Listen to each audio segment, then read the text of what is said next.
காவிரியில் தண்ணி வேணும்னு சொல்லிட்டு கர்நாடகாவிடம் தண்ணி கேட்குறாங்க.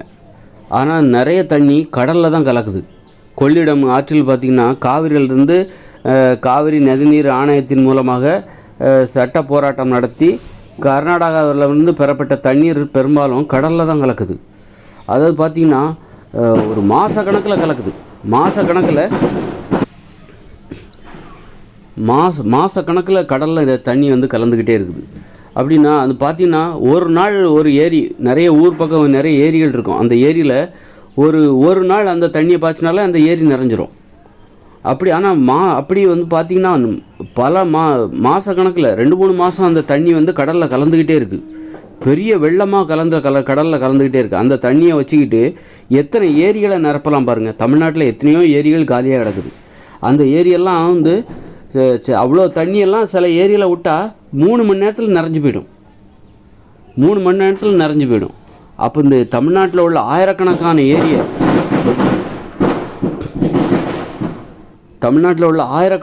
ஏரிகளை இந்த கடல் நீரில் காவிரி ஆறு வீணாக கலக்குது பாருங்கள். அந்த கொள்ளிடம் ஆற்று அதில் வீணாக கலக்குது. அந்த தண்ணியை வச்சு பார்த்திங்கன்னா லட்சக்கணக்கான ஏரியை நிரப்பிடலாம். ஆனால் அதை பற்றி எந்த முயற்சியும் எடுக்காமல், எந்த கவலையும் இல்லாமல், எந்த பொறுப்பும் இல்லாமல் இந்த அரசியல்வாதிகள் இந்த மாதிரி கேவலமாக அப்போ இப்படிப்பட்டவங்களுக்கு தண்ணியே கொடுக்கக்கூடாது அப்படிங்கிறது தான். அப்போ காவிரி நதிநீர் அந்த கர்நாடகா என்ன பண்ணுன்னா, இந்த மாதிரி நாங்கள் கொடுக்குற தண்ணீரை சட்ட போராட்டம் நடத்தி எங்களிடம் வாங்கிய தண்ணீரை இவர்கள் வீணாக கடலில் கலக்கிறார்கள். ஆதலால் இவர்கள் கேட்கிற தண்ணீரை நாங்கள் தர மாட்டோம், நாங்கள் குறைவாகத்தான் கொடுப்போம். ஏன்னா நிறைய தண்ணீரை இவங்க சேமிக்காமல் கடலில் கலக்க விடுறாங்க. அதனால் தமிழ்நாடு கேட்குற தண்ணீரை நாங்கள் தரமாட்டோம்னு சொல்லிட்டு இந்த மாதிரி வீணாக கடலில் கலப்பதை காரணமாக காட்டி கர்நாடக அரசாங்கம் தமிழ்நாட்டிற்கு காவிரி தண்ணீரை தர மறுப்பதில் நியாயம் உள்ளது. அதற்கான போராட்டங்களில் அந்த கர்நாடக அரசு ஈடுபடணும், அதற்கான முயற்சியில் ஈடுபடணும்.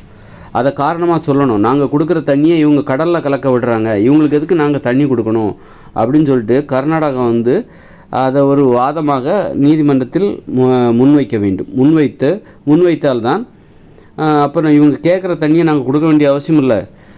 ஓரிரு மாதங்களாகவே அந்த காவிரி தண்ணி கடலில் கலக்கிறது, நிறைய டிஎம்சி தண்ணி கடலில் கலக்கிறது. அந்த தண்ணியை கணக்கிட்டு அதை கழித்து கொண்டு தான் மீதமுள்ள தண்ணீரை தமிழ்நாட்டுக்கு நாங்கள் தருவோம் அப்படின்னு அந்த கர்நாடகா சொல்லணும்.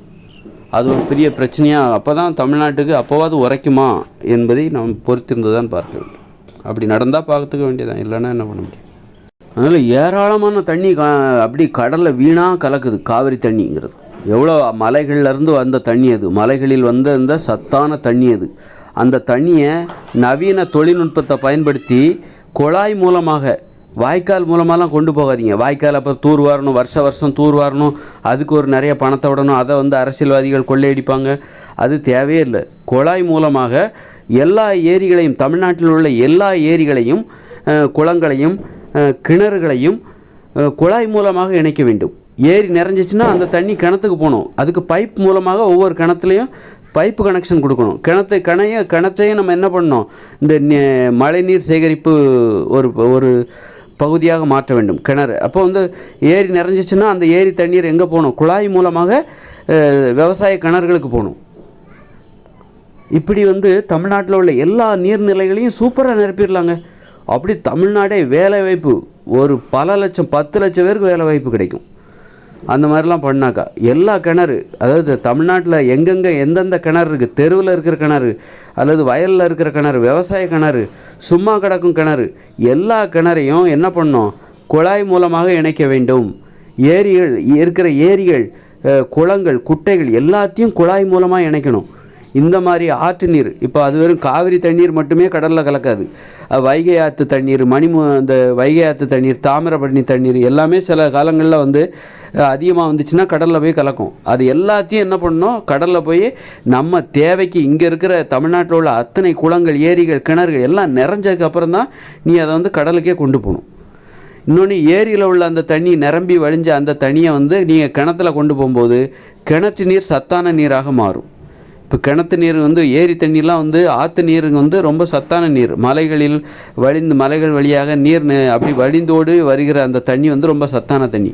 அந்த கிணத்தை அந்த மாதிரி ஏரிகளில் அதிகமாகி நிரம்பி எல்லா ஏரியாவும் குழாய் மூலமாக இணைச்சி கடலில் சேர்கிற தண்ணீரை இந்த மாதிரி ஏரியெல்லாம் நிரப்பிடணும். ஏரிகளில் நிரம்புகிற தண்ணியை கிணத்துக்கு கொண்டு போகணும். கிணத்தையும் ஏரியையும் பைப்பு மூலமாக குழாய் மூலமாக இணைக்க வேண்டும். அப்போது கிணறையும் நம்ம ஒரு மழைநீர் சேகரிப்பு பகுதியாக மாற்ற வேண்டும். மழைநீர் சேகரிப்பு பகுதி அது மாதிரி ஏரி நீர் சேகரிப்பு கிணறையும் ஒரு ஏரியா பார்க்கணும். அப்போது அப்படி பார்க்கும்போது நிலத்தடி நீர் உயரும், நல்ல விவசாயம் சூப்பராக நடக்கும். நம்ம யார்கிட்டையும் கையேந்த வேண்டிய அவசியம் இல்லை. இருக்கிற தண்ணியே நமக்கு போதுமானது. அதனால் எவ்வளோ வாய்ப்பு. தமிழ்நாடு பல மடங்கு இங்கே வறுமைகள் இருக்காது. நல்ல உணவு உற்பத்தி நடக்கும். 10 லட்சம் பேருக்கு வேலை வாய்ப்புகள் நடக்கும்.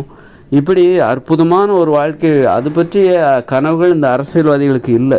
அவங்களுக்கெல்லாம் அவங்க நல்லா இருக்கணும், அவங்க குடும்பம் நல்லா இருக்கணும்.